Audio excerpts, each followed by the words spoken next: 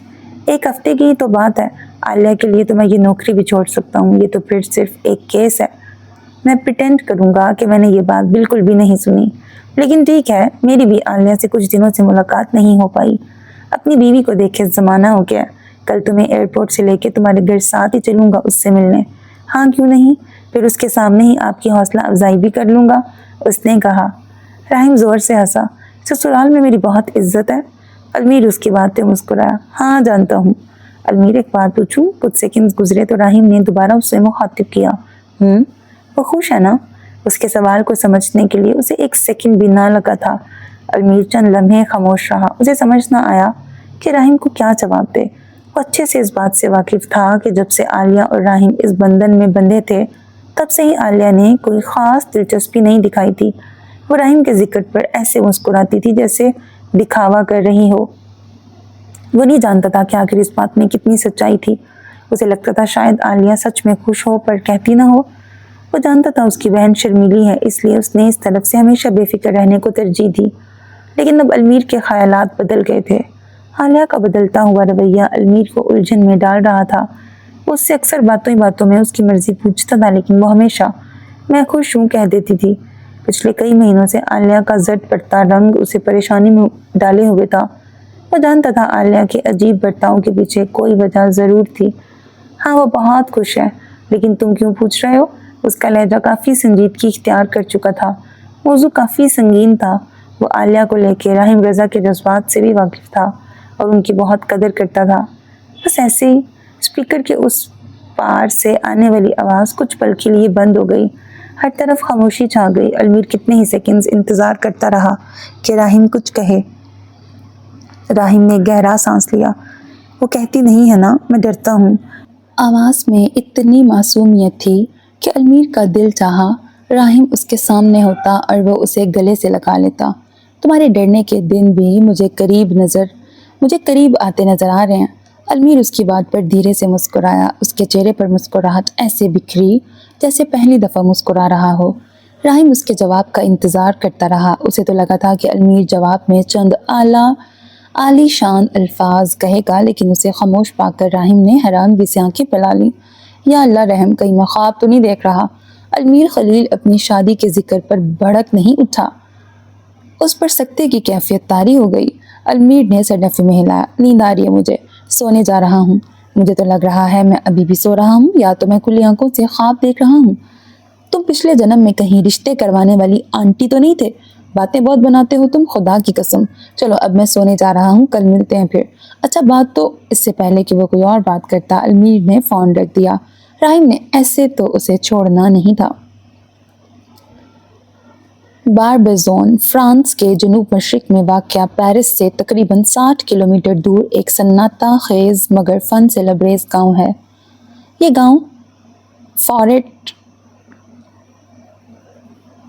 یہ گاؤں fort of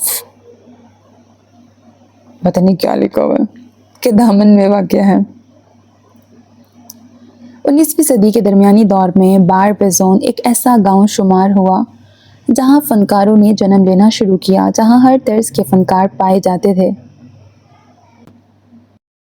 وہاں تھیوڈور روسو نے اس دنیا میں قدم رکھا اور خود کو بطور ایک ماہر مصور کے متعارف کروایا۔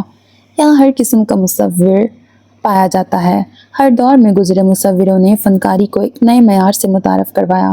جن کے کارنامے آج بھی عجائب گھروں میں اپنے رنگ بکھیرنے میں مشغول نظر آتے ہیں۔ بار بیزون کے ایک علاقے میں وہ بھورے رنگ کی شلوار قمیض پہنے گھاس پر آلتی پالتی مارے بیٹھا ہوا تھا۔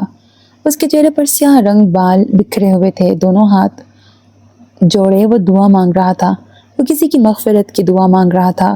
دعا مانگ کر اس نے ہاتھ چہرے پر پھیرے، اس کی آنکھوں میں آئے آنسو ایک پل کو چہرے پر آنے کو بےتاب ہوئے، پر وہ انہیں اپنے اندر کھینچتا گھٹنے کے بل اٹھ بیٹھا۔ تھوڑے سے فاصلے پر رکھے سر گلاب کا شاپر ہاتھ میں تھامتے اب وہ دوسرے ہاتھ سے پھول نکالتا قبر پر ڈال رہا تھا۔ اس کی سرمئی آنکھ میں سے ایک قطرہ ٹوٹ کر پھول کی ایک پتی پر گرا۔ وہ بے سدھ سا ہوتا پیچھے ہو کر بیٹھ گیا۔ اس کی آنکھیں ضبط کی وجہ سے لال ہو رہی تھیں۔ کچھ وقت پہلے ہی قبر کی اچھے سے صفائی کر چکا تھا۔ آس پاس حد سے زیادہ اگتی گھاس کو کافی حد تک کاٹ کر چھوٹا کر چکا تھا۔ ایک ہاتھ سے چہرے پر سے پسینہ صاف کیا جو کہ آنسوؤں کے ساتھ مل چکا تھا۔ ایک گہرا سانس ہوا کے سپرد کرتے وہ خاموشی سے اس قبر کو دیکھے گیا۔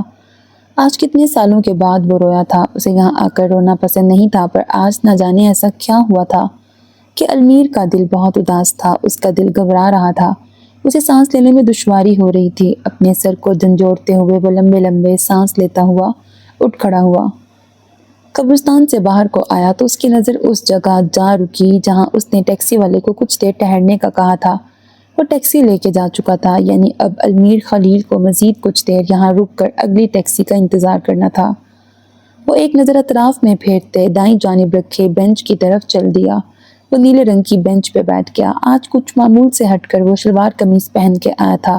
چونکہ اس کا دل اداس تھا اس لیے جو بھی کپڑے اسے اپنے سوٹ کیس میں نظر آئے اس نے وہ خاموشی سے پہن لیے۔ یہاں بیٹھے بیٹھے اس کے ذہن میں ہزاروں خیالات جنم لے رہے تھے۔ اس کا دماغ آج ہر منفی سوچ کو جکڑے ہوئے تھا۔ ایک طرف اس کا ذہن اپنے والد کی طرف جاتا تھا جو کہ ہر چیز سے بے غم تھے، انہیں اپنے گھر یا گھر میں رہنے والوں سے جیسے کوئی واسطہ ہی نہ تھا، تو دوسری طرف اسے اپنی بہن کی پریشانی الجھا دیتی۔ وہ عالیہ کو لے کے بہت پریشان تھا۔ وہ کسی سے اس بات کا ذکر بھی نہیں کر سکتا تھا۔ اپنے دل و دماغ میں گھر کرتی ہر سوچ کی خبر وہ راہم کو دیتا تھا۔ کچھ باتیں ایسی ہوتی تھیں جن کو وہ راہم سے کر دیتا تھا اور کچھ باتیں وہ اس سے بھی نہ کر پاتا۔ عالیہ کے متعلق اس کی پریشانی بھی انہی باتوں میں سے ایک تھی۔ اب راہم اور عالیہ کا رشتہ ایسے موڑ پر آ گیا تھا جہاں المیر کوئی بھی غلط اندازہ نہیں لگا سکتا تھا۔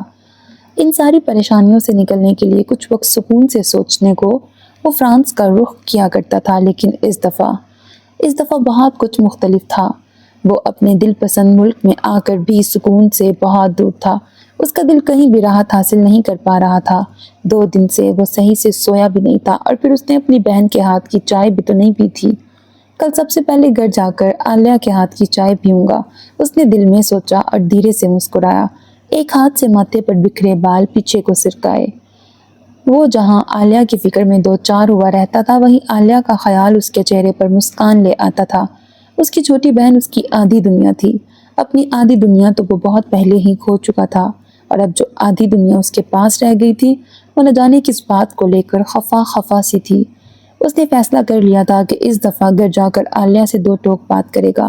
اتنے وقت سے وہ عالیہ کی ہر بات، اس کے ہر انداز کو نظر انداز کر رہا تھا، پر اب بہت ہو گیا۔ وہ اپنی بہن کو مزید خاموش اور گمسم نہیں دیکھ سکتا تھا۔ پرسوں بھی جب اس نے عالیہ سے اس کی پریشانی کے متعلق پوچھا تھا تو عالیہ کا جس طرح رنگ اڑا تھا وہ اس کی نظروں سے چھپا نہیں تھا۔ انہی خیالوں میں کہیں گم وہ آنکھیں بند کیے بار بیزون کے موسم کو محسوس کر رہا تھا۔ جب اسے کسی کی موجودگی کا احساس ہوا، آنکھیں جھٹ سے کھول کر اس نے اپنے بغل میں بیٹھے ایک دراز قد کے آدمی کو دیکھا۔ اس نے سفید رنگ کی پینٹ پر پیلے رنگ کی شرٹ پہن رکھی تھی، آنکھوں پہ چشمہ لگا رکھا تھا، اپنے بازو پر گھڑی اور اسی ہاتھ کی درمیانی انگلی پر ایک نیلے رنگ کی انگوٹھی بھی موجود تھی۔ اس آدمی کے ہاتھ میں ایک اخبار تھی، وہ اس میں نظر گاڑے کچھ پڑھ رہا تھا۔ دکھنے میں تو وہ کم عمر کا حامل ہی معلوم ہوتا تھا۔ اس سے نظر ہٹا کر المیر نے اپنی پشت کو بینچ سے ٹکایا اور فون کھول کر ٹیکسی بک کر دی۔ ٹیکسی کو آنے میں ابھی 15 منٹ باقی تھے، اس لیے اس نے سر کو ہلکا سا پیچھے کرتے آنکھیں بند کر لیں۔ کچھ لمحے یوں ہی خاموشی چھائی رہی، پھر اچانک تسلسل ٹوٹا۔ المیر خلیل، رائٹ؟ اپنے نام کی پکار پر اس نے آنکھیں کھولی۔ چند لمحے اسے لگا کہ شاید ٹیکسی ڈرائیور نے اسے پکارا، لیکن وہاں کوئی نہ تھا سوائے اس ایک آدمی کے جو اس کے ساتھ بینچ پر بیٹھا تھا۔ کیا آدمی اس کو جانتا تھا؟ جی؟